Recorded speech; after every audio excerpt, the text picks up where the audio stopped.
आपण अत्यंत महत्त्वपूर्ण अपडेट पाहतो. हा व्हिडिओ आपण शेवटपर्यंत पाहावा. मोठी बातमी, शिक्षकांसाठी 22 जून 2026चा नागपूर खंडपीठाचा महत्त्वपूर्ण निर्णय. पाहूया सविस्तर. नमस्कार मित्रांनो, चॅनलमध्ये आपले सर्व स्वागत आहे. तत्पूर्वी आपण नवीन असाल चॅनल आत्ताच सबस्क्राईब करा, समोरील बेल आयकॉनला क्लिक करा. निश्चितच नवनवीन अपडेट अखिल तांबूसर क्लासेस चॅनलमार्फत सतत आपल्याला पाहायला मिळतील. पाहूया सविस्तर.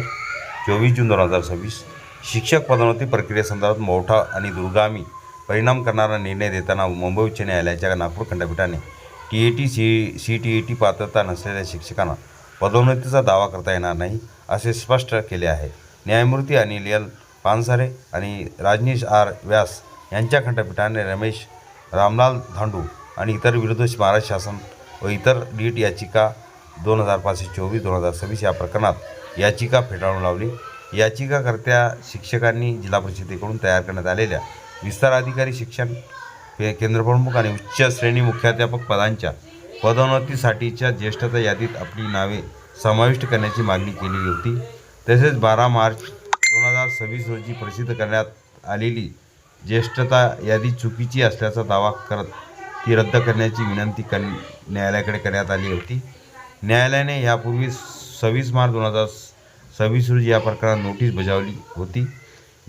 त्यावेळी अंजुमन इर्शाद तालीमी ट्रस्ट विरुद्ध शासन, तसेच जावेद खान, सलीमुद्दीन खान व इतर विरुद्ध महाराष्ट्र शासन या प्रकरणातील निर्णयाचा आधार घेण्यात आला होता.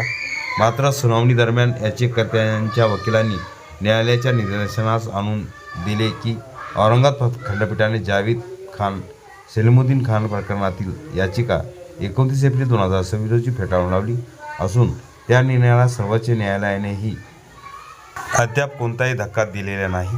प्रतिवादीच्या वकिलांनी औरंगाबाद खंडपीठाच्या निर्णयातील परिच्छेद 4.27 कडे न्यायालयाचे लक्ष वेधले. त्या परिच्छेदात 2 महत्त्वपूर्ण तत्त्वे स्पष्ट करण्यात आली आहेत. 1. जोपर्यंत TET CTET पात्र होत नाही तोपर्यंत त्यांना पदोन्नती प्रक्रियेत पदोन्नतीचा हक्क राखून ठेवता येणार नाही. जरी पदोन्नती प्रक्रिया सुरू होण्यापूर्वी TET CTET परीक्षा झालेली असली तरीही पदोन्नतीसाठी TET CTET पात्रता पूर्वलक्षी प्रभावाने रेस्टोरेटिव्ह इफेक्ट लागू करता येणार नाही. न्यायालयाने नमूद केले की याचिकाकर्ते शिक्षक पदोन्नती प्रक्रिया राबवण्यात आली त्या दिवशी TET CTET पात्र नव्हते. त्यामुळे त्यांना पदोन्नतीचा लाभ देण्याचा किंवा ज्येष्ठता यादीत समावेश करण्याचा कोणताही कायदेशीर अधिकार प्राप्त होत नाही. या पार्श्वभूमीवर न्यायालयाने याचिकाकर्त्यांची मागणी मान्य करण्यास नकार देत संपूर्ण याचिका फेटाळून लावली. निर्णयाचे परिणाम. या निर्णयामुळे राज्यातील जिल्हा परिषद प्राथमिक शिक्षण विभागातील हजारो शिक्षकांवर परिणाम होण्याची शक्यता आहे. विशेषतः केंद्रप्रमुख, विस्तार अधिकारी, शिक्षण उच्च श्रेणी मुख्याध्यापक पदांच्या पदोन्नतीसाठी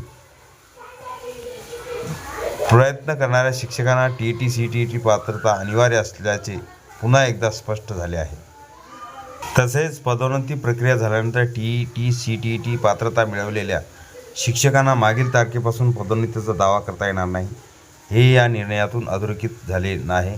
त्यामुळे भविष्यातील पदोन्नती प्रक्रियेत सहभागी होऊ इच्छिणाऱ्या शिक्षकांनी वेळेत TET CTET पात्रता संपादन करणे आवश्यक ठरणार आहे. शिक्षण क्षेत्रात सुरू असलेल्या पदोन्नती व सेवाज्येष्ठ यादी संदर्भातील वादामध्ये हा निर्णय मार्गदर्शक ठरण्याची शक्यता असून राज्यातील विविध न्यायालयीन प्रकरणावरही त्याचा प्रभाव पडू शकतो. न्यायालयीन परत पाहण्याअगोदर हा व्हिडिओ उपयोगी वाटला असेल लाईक, शेअर आणि अखिल तांबूसर क्लासेस चॅनलला सबस्क्राईब करा, लाईक करा, कमेंट्स करा, मित्रांना शेअर करायला विसरू नका. असे नवनवीन अपडेट आपल्यापर्यंत सहज पोहोचतील.